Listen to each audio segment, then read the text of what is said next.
My interest was always in modern history and increasingly in contemporary affairs, or what we would call today contemporary history. Yeah? Because by that time I was following avidly what was happening in the world and trying to look at it as a historian. So history was the field, but of course at Charles University at that time, which prided itself as being the oldest university in Central Europe, but was in fact an outfit run by current or former members of the secret services and similar institutions. Yeah? History was not a field that anybody in his right mind would want to study, that is to say, modern or contemporary history. And that was politics, that was not any scholarship.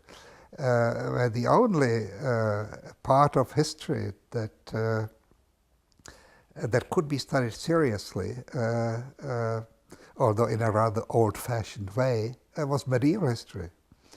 So that's what I studied and specialized in archival studies. It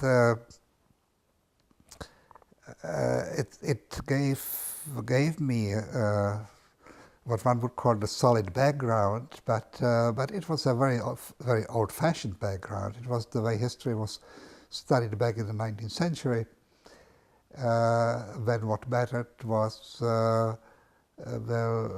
as Ranke, the famous German historian, said, wie es eigentlich gewesen, how really it was, but not what it meant, not why things happened the way they did, but the emphasis was on the facts.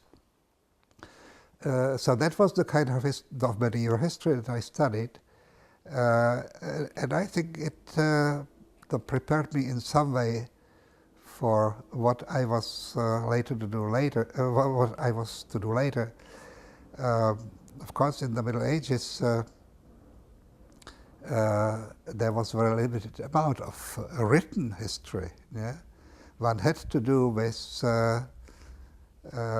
fragments, and even what was produced at that time, very little of it has survived. So I had to deal with fragmentary evidence.